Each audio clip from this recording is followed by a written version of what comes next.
Section 10.4, we're actually going to talk about this in a couple days. We're going to talk about all the new theorems today, okay?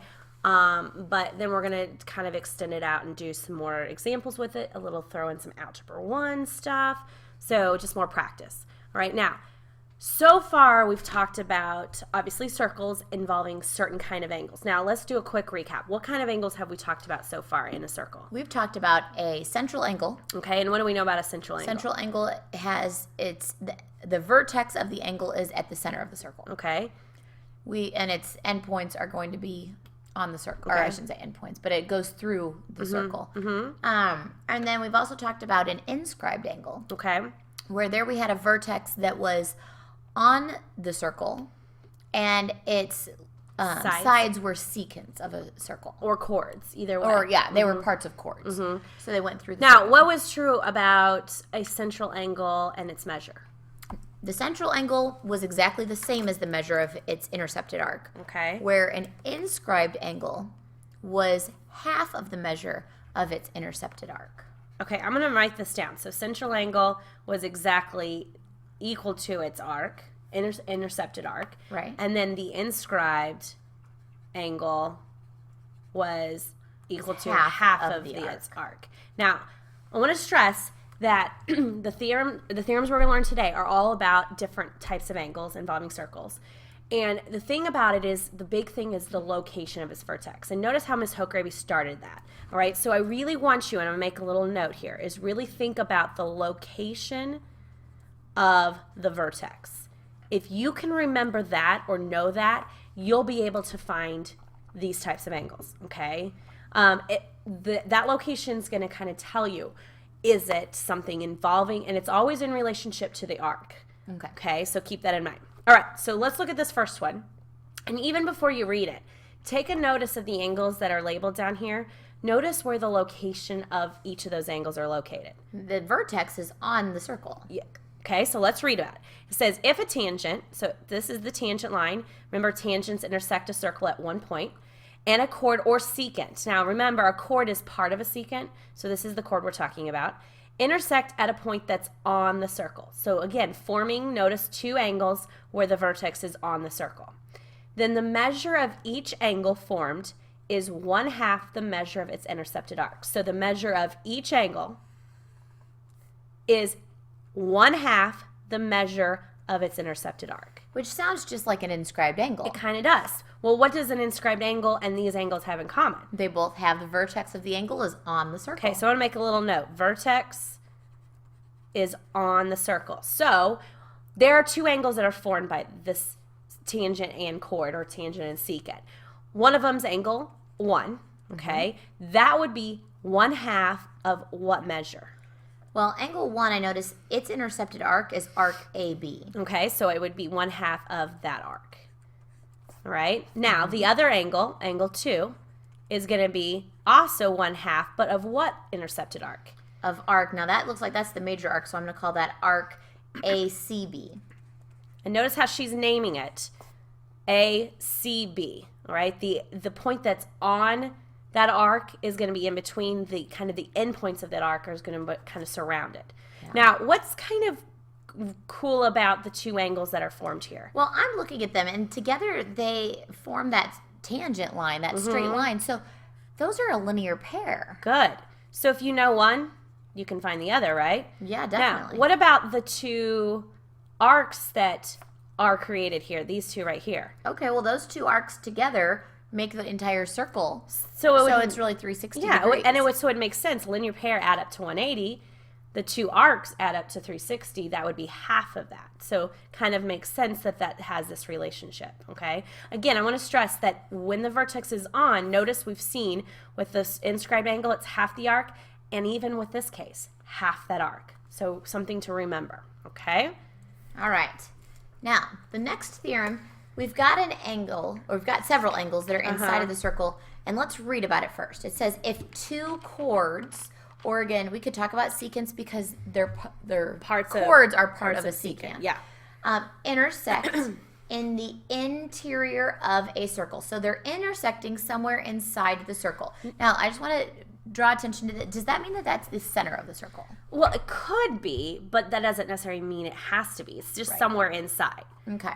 So don't assume that it is the center, because if it is, then we have central angles, which we already know the relationship.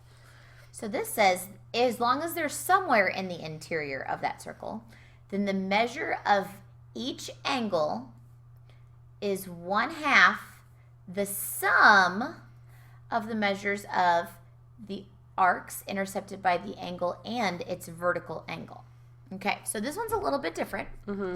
Let's take a look at let's come up with like a specific case out of this circle. So if I wanted to talk about the measure of angle 1.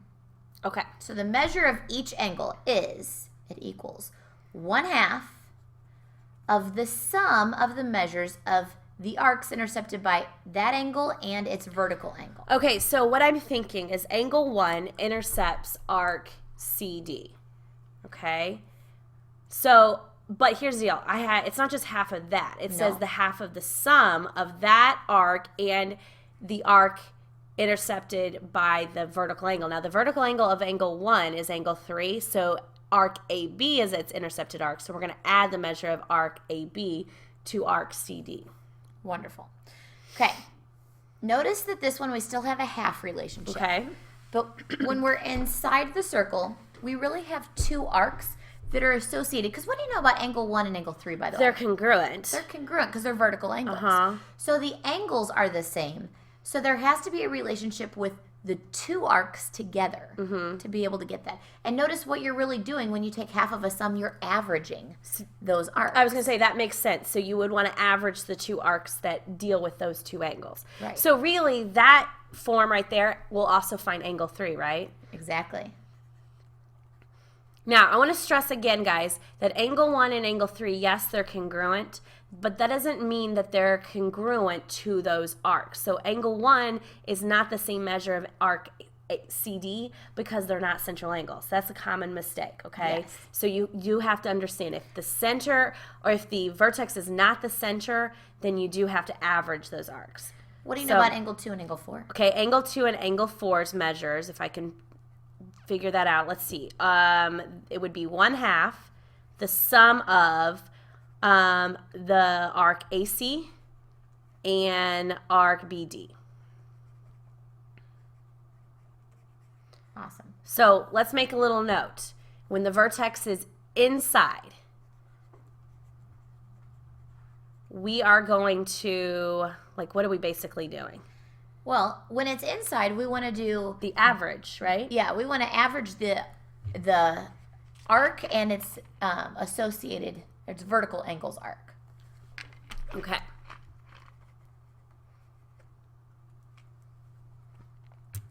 Yeah.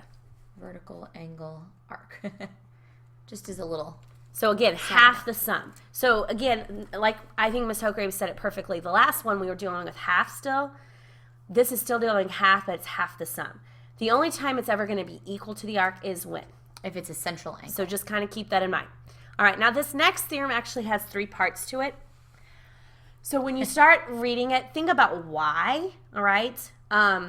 We'll do this one, and then just kind of as we do the next part, kind of see what's the connection of why this all in the same theorem, okay?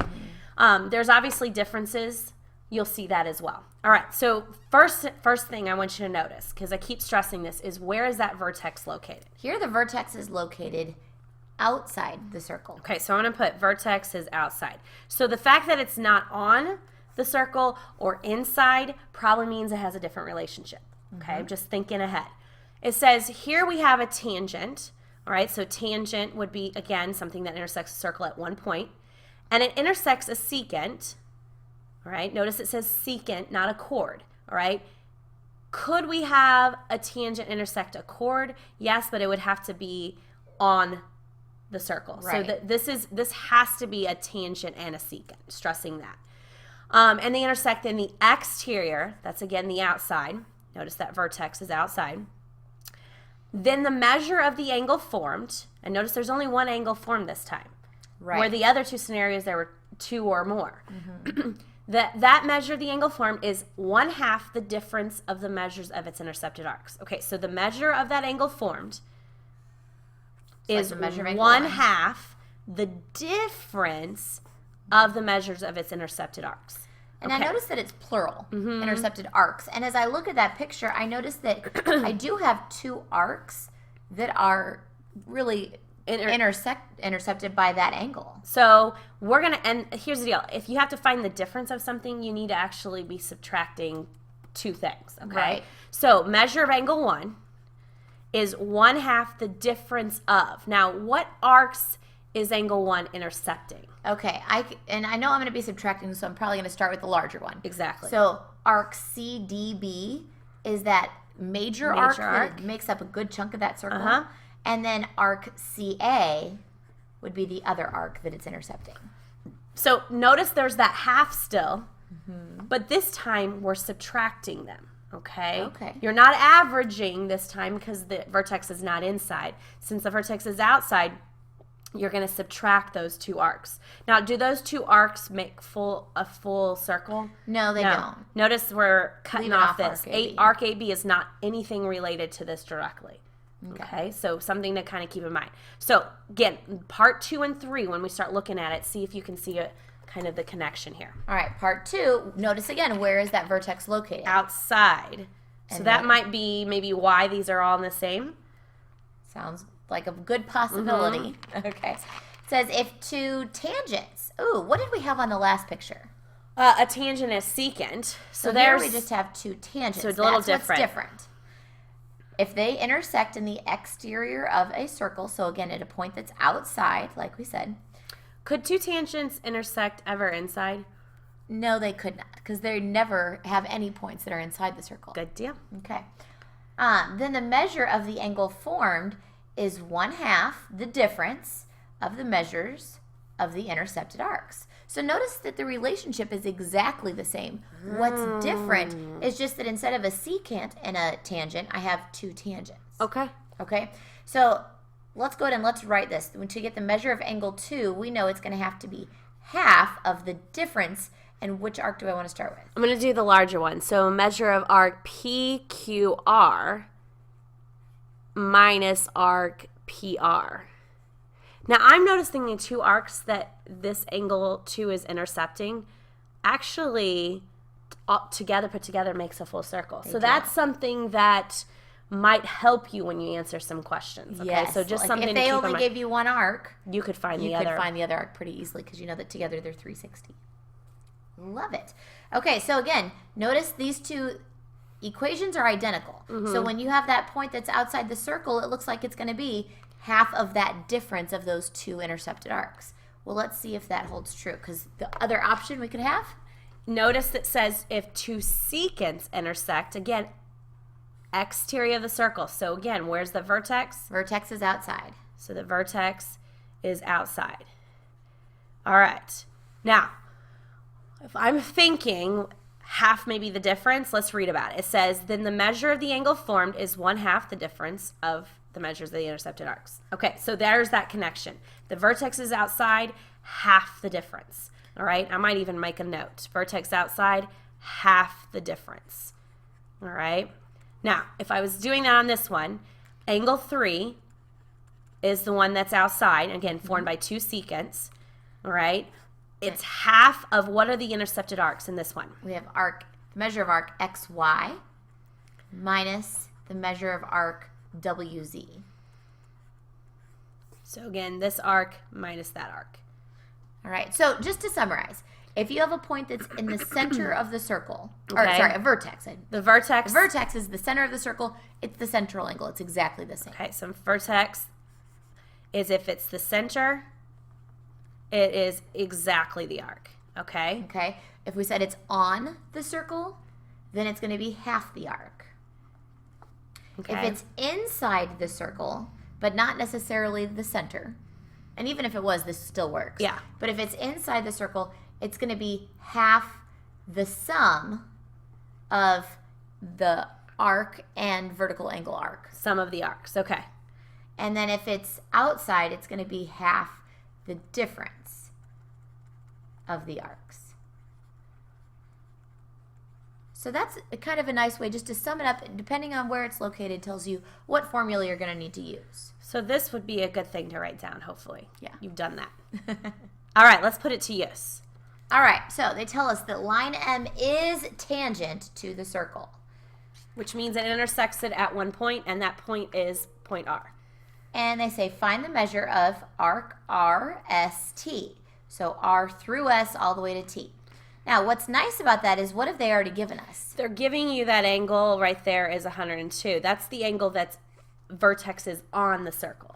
Right. So what's true about this 102 compared to the arc? Well, that angle is half of the arc.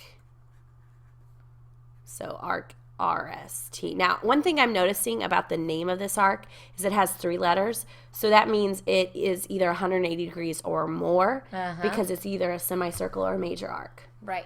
Okay, Which, so how would I solve that equation? So I'm just going to multiply each side by 2. So I'm really just doubling the 102. So I get 204 degrees for that. Love it.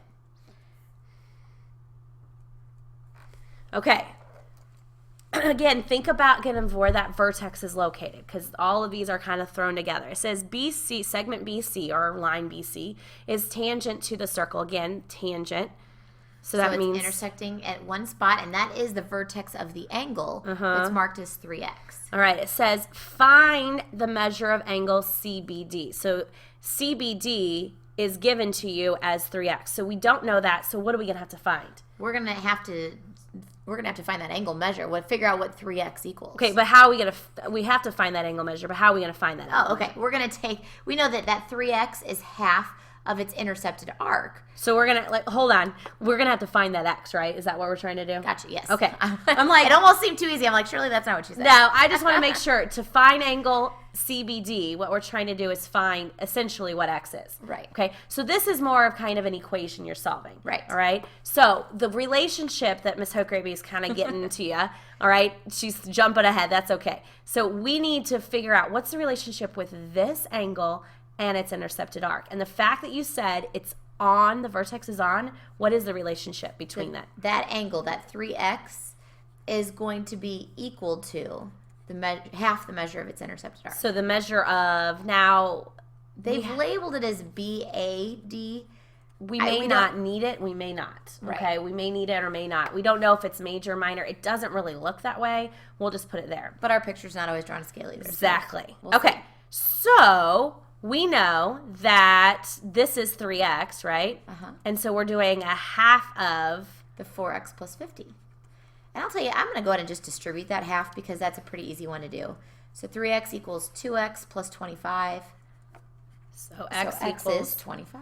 Now, have we answered the question? No. All right. So what do I have to do now? We want to find the angle, which was 3 times that value of x. So 3 times our 25 is 75 degrees. And again, guys, don't stop here because sometimes we want to. All right, but keep in mind what the overall question was. Now, could you check to make sure this would make sense? Sure, because I could put I know x is 25. I could put that up in for the x for the arc also. So 150. And that's going to be 150, which is double that. 175. Now, could I like that you said double, could I have doubled this angle and set it equal to this arc? Yeah. Yeah. It's, instead of saying something equals half, you could just say this doubled will get you 4x plus 50. So just another option depending on how you see it. All right, good job. Okay, now, here we're finding the value of x. Where do you notice x is? Well, x to me is an angle, and the vertex of that angle, I know you keep saying, let's make sure we know the vertex. The vertex is inside. Now, I don't know if it's the center, and it doesn't really look that way, so I don't want to assume. Right. Okay, so what is the relationship we know about that angle, that x, and the arcs? Well, I remember you saying it was half of the sum of those arcs. So I'm going to do 1/2 of the sum of 40 and 120 because those are the two arcs that are formed. Yeah, and notice again, we're doing its arc and its vertical angles arc because this also would be a measure of x. Can you put 120? Oh, yeah, sorry. You were talking and writing at the same time. I do that all the time. All right. So we need to figure out what is the average of those two arcs. Exactly. All right, so we're going to take half of what? Half of 160.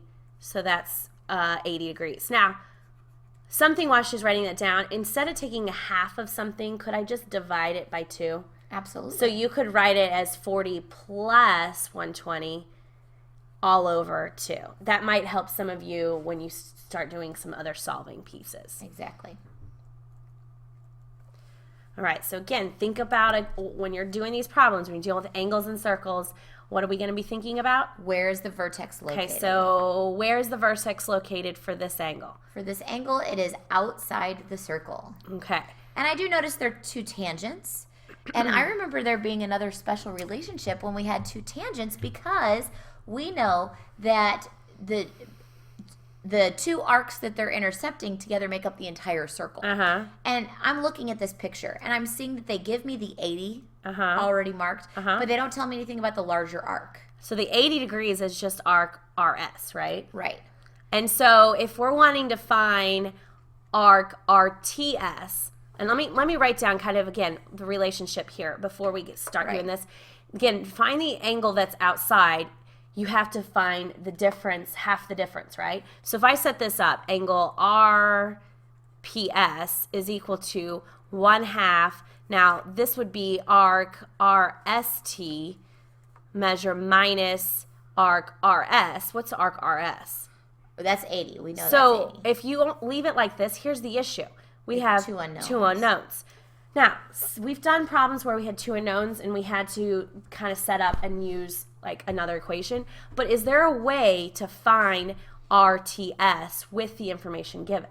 Sure, because like I said, we know that those 2 arcs together make up the entire circle, which all of the arcs measures together would equal 360. So how are you finding arc RTS? So I could take 360 minus 80. And that gets you 180. 280, sorry, 280. All right, so that's what I'm going to put in here. So Right. the measure of angle RPS is equal to half of 280 minus 80. So you don't have to write this down, just make sure you write down this. Right. So essentially, it's going to be half of 200. So it's going to be 100. 100 degrees. So something to kind of keep in mind. Now, I'm not going to show this with you guys, but there is kind of a shorter way of doing this one. So if you notice kind of a pattern with the ones where there's a tangent, 2 tangents that intersect, there's something kind of cool about it, okay? So I'm going to encourage you, those that are kind of overachievers, to kind of think about that. The only thing is it only works with the 2 tangents. So if you just remember where the vertex is outside, to me that's just as easy to do, okay? Yeah. Just something to think about. Okay. This says find the values of x and y. Now, notice that I've got several different angles. X is one of the angles I want to find. Where's that located? X is the inside one. And y is this other angle out here, and where's that located? Vertex is on the circle. Okay. Now, honestly, it doesn't matter which one we find first. Okay. They've given us some arc measures that may be helpful. Okay. And I want you guys to try thinking about this one on your Yes. own, because it's really applying the different theorems and things that we've done today. And then check back with us. Okay. Okay. I'm going to say let's find X first, just because Okay. it said X, A, and Y. I'm Sounds just going to good. do that. And again, it doesn't matter. So I'm thinking X to find X. I'm thinking inside, so I know it is half of the sum, so the average. So half of the arc that it intercepts, which is 170, and its vertical angle, which is 78. Now, be careful, guys. Make sure the 2 arcs that you're dealing with are the ones that you're actually, like there's another arc 30 in there. 30 involves the linear pair to the angle X. So just be careful with that. Right. So I'm going to be taking half of, and I'm going to take the 170 plus 78 to get 248. And then I'm going to just cut that in half, and I get 124 degrees. Love it. Now, that's part of what we had to find. Uh-huh. That's the x. But we also were supposed to find y. Okay. And what do we know about y? Well, Y is the one that's vertex is on the circle. Okay. And, okay, there's a couple ways you could do this. Uh-huh. When I think on the circle, I'm thinking half of its intercepted arc. And I'm looking there, and I think a common mistake is that people think, well, half of 78. Right. Well, the problem with that is that 78 is not the intercepted arc. You're missing the other little piece that is right next to it. Okay. So I really need to do a little arc addition postulate. Okay. But what do we know this other piece? We could find it. Let's do that. Okay, so if I did that, I'm going to add up the 170 and the 30 and the 78, and that gets you 278. And then I'm going to take 360 minus that. And that's 82. So that little arc right up there is 82. But again, that's not just my intercepted arc. I'm going to do 82 and 78 together. And again, the only reason why we're doing half the sum is because those two arcs make up the intercepted arc. I don't want you guys to think that this is a half of a sum kind of a problem. So I'm going to actually not write that right now. Let's just go ahead and do our sum. This is an 82. So 82 plus 78 is 160. Because it's not like it's a angle with a vertex inside the circle. So I don't want to confuse you guys with that. It's half of this whole intercepted arc. So that whole intercepted is 160. And what is half of 160? 80 degrees. Now, real quick, one thing I want to go back to is that X, and then I'll go back to Y. I was just thinking this. Sometimes the confusion is that people want to say that's the central angle, and we say we don't want to assume because we can't really tell. But one thing to notice is that the 78 and the 170, those two arcs, since those two arcs are not exactly the same, we know for a fact that that's not a central angle. Exactly. Okay, that's one reason why. Great thing to point out. So just something to think about. Now, to go back to Y, is there another way we could solve it? Sure. Well, what did we know about the two angles that are formed here? Those two angles were a linear pair. They're a linear pair. So you could find its linear pair, right? Okay. So I'm just going to call this Z for right now. Okay. And I would do that by taking a half of its intercepted arc. So its intercepted arc is made up of the 30 and the 170. So that is 200. Okay. So half of 200 would be 100. And so that's angle Z's measure. So then that would leave us with 80 for the linear pair. Thinking about linear pairs too, and going back again to X has linear pairs too, right? Yes. So something to keep in mind is sometimes you might have to find its linear pair before you find that. Just some ideas. Think about how much chapter 1 is still coming back. I mean, linear pairs, vertical angles, we still are seeing them.